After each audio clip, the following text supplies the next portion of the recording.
Namo tassa bhagavato arahato samma sambuddhassa. Namo tassa bhagavato arahato samma sambuddhassa. Namo tassa bhagavato arahato samma sambuddhassa. It's an important question that we can look at from several different angles, is the question of the meaning and the purpose of life. Many different ways to talk about it. At the very most basic level, many people don't even question what is the purpose, what is the meaning of life. They are basically sleepwalking, unconscious or semi-conscious, just going through the motions. Living like that is basically not rising much above the animal level consciousness. And it's basically being motivated or driven entirely by the desires. There are three kinds of principal desire, tanha or thirst. The desire for sense pleasure, the desire to be, and the desire not to be.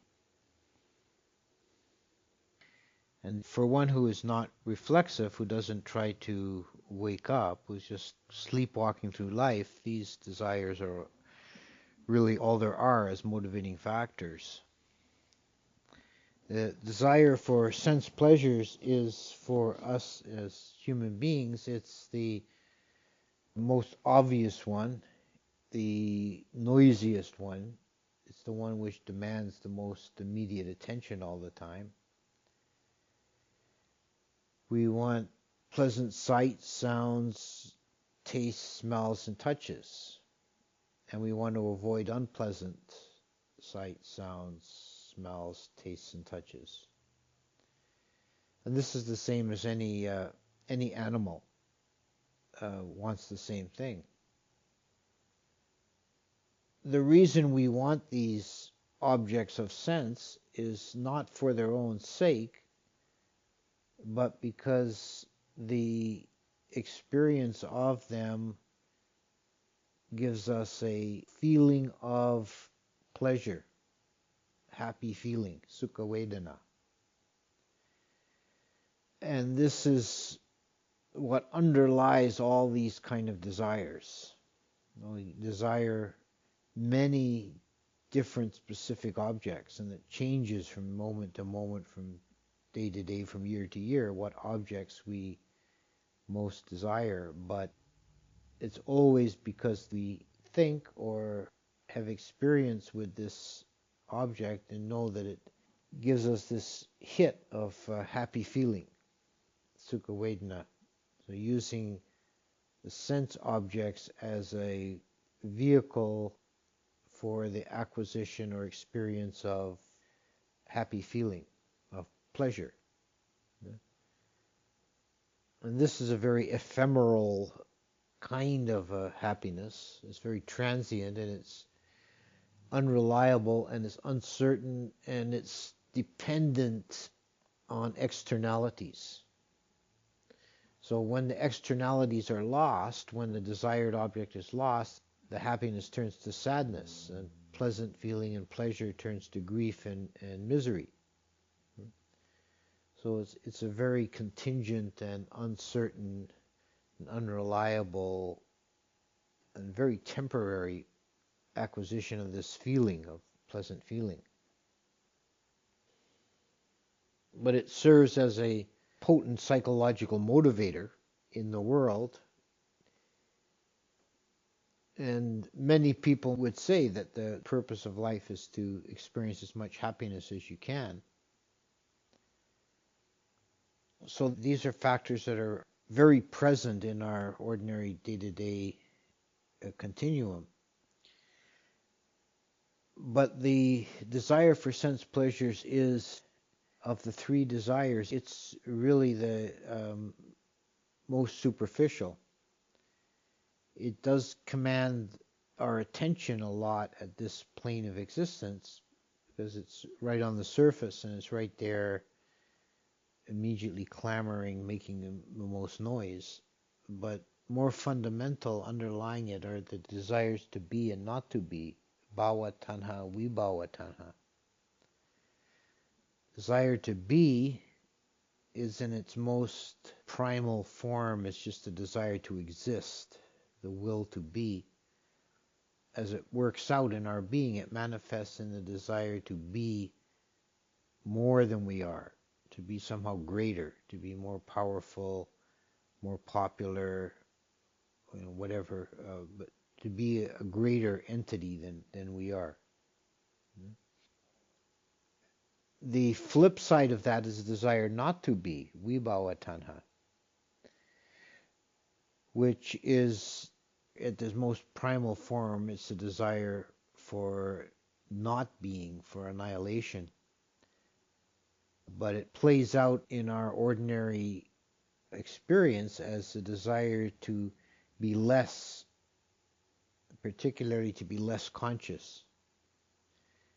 Experience in various ways of dulling ourselves, whether it's with drink or drugs or just vegging out in front of the TV or oversleeping.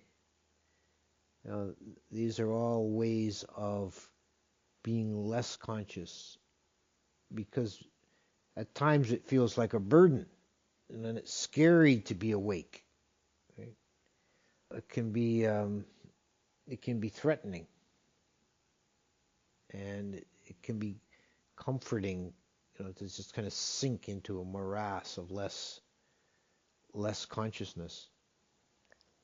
And these two are polar opposites, to be and not to be, are very deep in the psyche of living beings. They're more fundamental than the desire for sense pleasures. Even if one can get to the point of transcending desire for sense pleasures, then these desires will still remain, and they have to be separately dealt with. They're underlying the desire for sense pleasures. And in some regards, in the practical working out of these things, you can see that the desire for sense pleasure becomes a vehicle for the other two. That we can seek to aggrandize ourselves through greater acquisition of sense pleasures, or we can seek to escape into sense pleasures as a way not to be, not to face the challenge of being. So if we're at this immediate level of not really having a purpose and letting the desires create a purpose for us, this is kind of the lowest level of having a goal or a purpose. It can rise above that into the level of morality, sila. Keeping sila is keeping the morality, and this can become a purpose in life higher than having no purpose. It's a guiding principle, and as a practical basis for living, it's very praiseworthy and worthwhile to follow sila and vata. Vata is duties. So sila and vata are, shorthand, we could say they're the do's and don'ts. The sila tells us, the precepts tell us what things we should avoid doing, killing, stealing, and so forth. And vata is our duties, responsibilities, which varies depending on your situation in life. In ancient India, there was the concept of artha or atta, which means something like duty or purpose. In the Indian conception, this is pre-Buddhist, Indian conception, it was the idea of atta was very tied up with caste, and it was fundamentally the four castes. There were warriors, priests, merchants, and laborers, and your duty or your atta would depend on your caste, and you had specific duties to fulfill. So you had a social role to act out and to fulfill your duties properly within that framework. And so the concept becomes a bit more complex in outside of that context. We have our own situation. Every individual is a unique nexus point of social relationships, and we have duties to fulfill as a parent, as a child, as a friend, as a employer, as an employee, as a student, as a teacher. And every individual will have several of these relationships going in different directions. And to fulfill the duties incumbent on that relationship is fulfilling your vata, performing your duties properly, and not breaking the precepts of sila. So sila and vata can become a purpose, guiding principles of practicalities in the life. But this in itself is only the first level. And if you have a misunderstanding of these principles and see them as the single route for salvation, then this is a key form of Silabhata Paramasa. That's the meaning of the word. Silabhata Paramasa is one of the fetters that bind us to samsaric existence. And it's the clinging to sila and vata, seeing the dependence on form. Well, form has its place, has a purpose and a integrity, a significance to living within a form. But the form in itself is just that, and it's limited. And if we take that for the transcendent reality, then we don't rise above that level. In the Buddhist teaching, there's given a summary of a well-lived life is the developing of the qualities of sila, bhavana, and panya, which is morality, mental development, and wisdom. So we go on to the next level beyond sila and vata or atta, the duties and moralities. The next level is developing the mind, which principally in the Buddhist practice that means meditation. And at this level it refers particularly to samatha meditation, the development of samadhi and jhana. And this practice also yields results that are experienced in the here and now, such as tranquility, composure, peace of mind, and happiness. And this is a deeper kind of a happiness than the happiness that is required from sense pleasures. The happiness acquired in jhanic meditation is longer lasting, more stable, and at a more elevated plane than the happiness found in sense pleasures. And as you progress through the jhanas, this feeling becomes more refined. The lower level in the first and second jhana is called piti, rapture or zestful happiness. And it's compared to like the flickering of a torch. The higher happiness is sukha or bliss, experienced in third jhana, and that's a steady glow like the light of the sun or the moon. But even that is transcended with equanimity.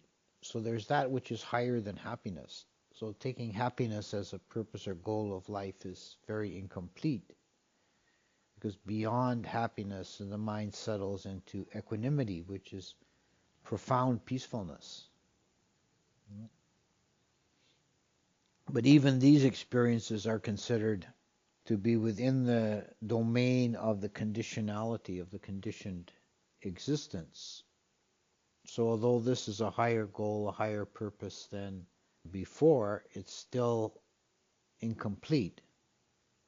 It's still ultimately impermanent.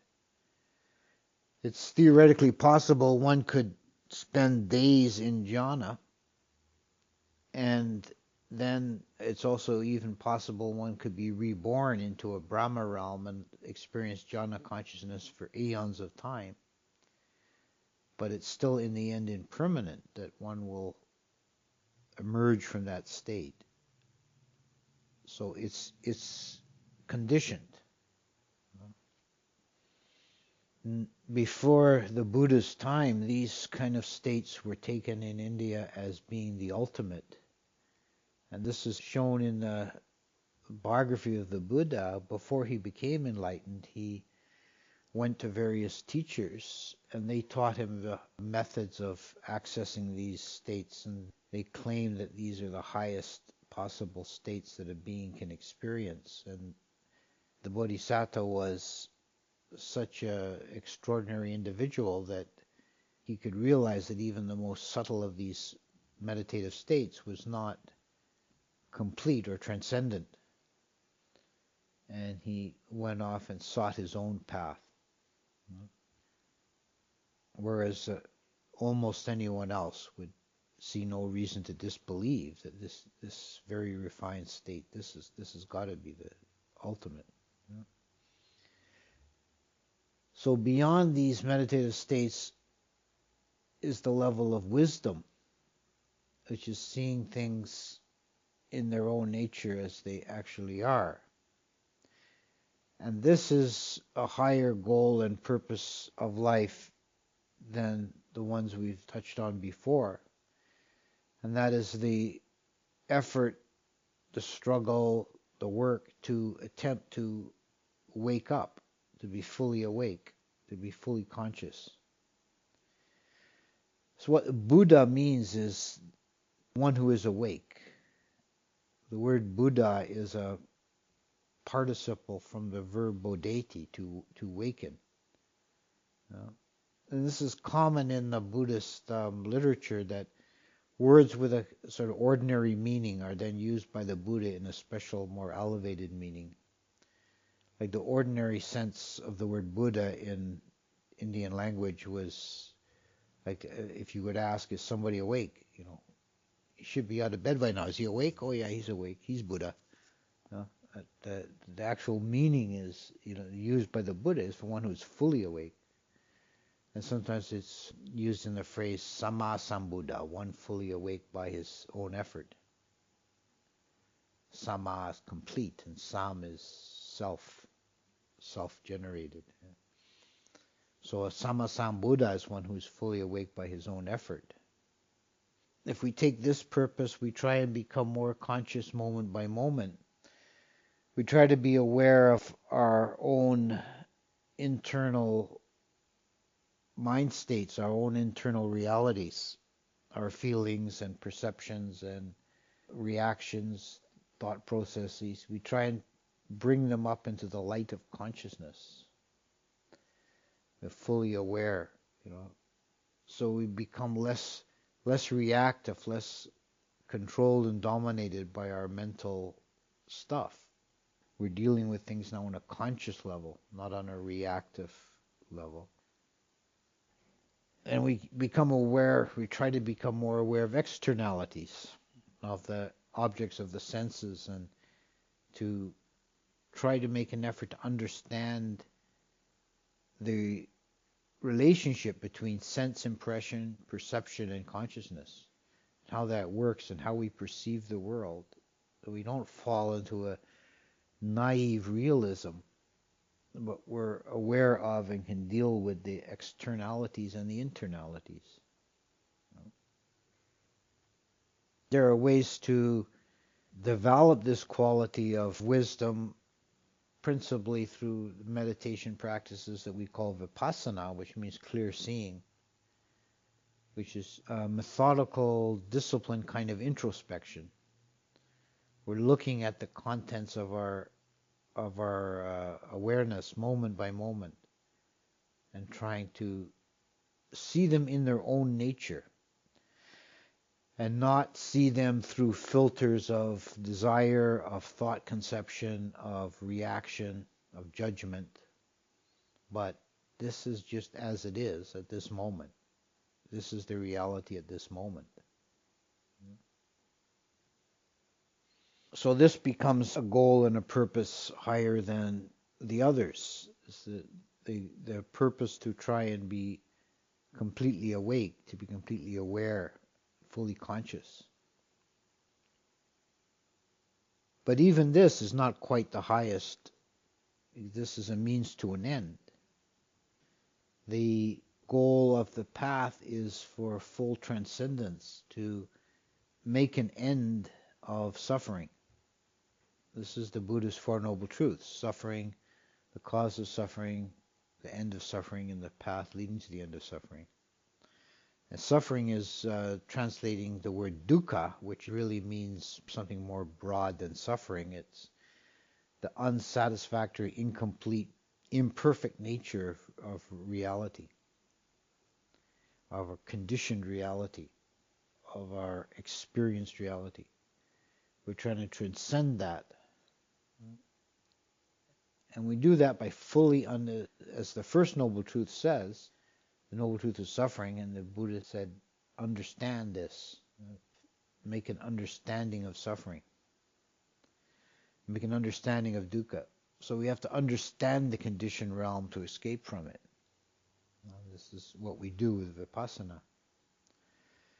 And the second Noble Truth, he said, this is the cause of suffering is these desires. And the thing we have to do is abandon them.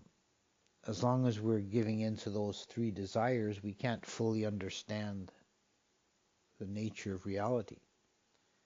We're still caught in this kind of reactive, instinctive kind of processing of reality, and not a penetrative one. And the third Noble Truth is the end of suffering. The Buddha said to experience it. I used a different verb than the first Noble Truth, is to understand. And the third Noble Truth, the verb means to experience, or perhaps it could be translated as to penetrate, to enter into. Because we cannot understand the unconditioned. It's not something that's accessible to the quality of understanding. But it is something we can experience, so we can know in that different and actually more deeper, more fundamental sense of actually being there, actually knowing it directly, not encompassing it with the mind, but entering the mind into it.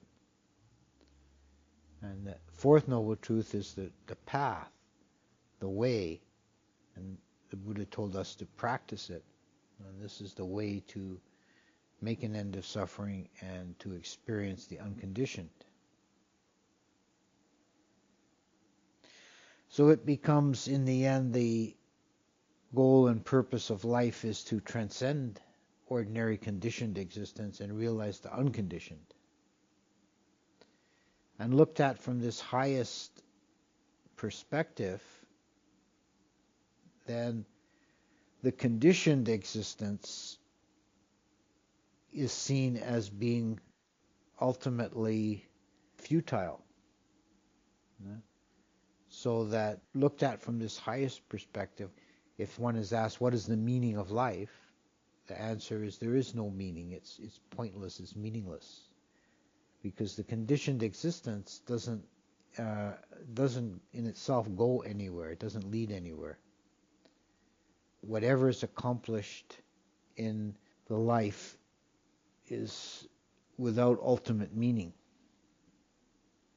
The beings died and are reborn and endlessly cycle, and it's just a pointless kind of merry-go-round or Ferris wheel ride. This is the meaning of samsara, is going round and round. Samsarati is the verb. It's to wander round in circles. An important point is not to mix up and muddle levels of meaning. Looked at from this ultimate perspective, we say that life was without meaning, but that doesn't mean that we should live heedlessly. Far from it. The other levels have their own reality at their level. So there is a validity, a purpose, a sense in living well, keeping morality, meditating. All these things have their place. And our challenge is to integrate all of that and to try and perform well at every level and integrate it all into one seamless whole. And often returning in the mind to the idea of the ultimate goal of transcendence, so we don't lose sight of that. But we have to live moment to moment, day to day, within the circles of the conditioned existence, and we should try and make as good a job of that as we can. So if you want to ask, this question, what is the meaning, what is the purpose? The answer depends on what level you were looking at. And I hope that going over these different approaches can help to clarify some of that. So I'll stop there, I think, for initial remarks and have a little break for tea and then do questions and answers.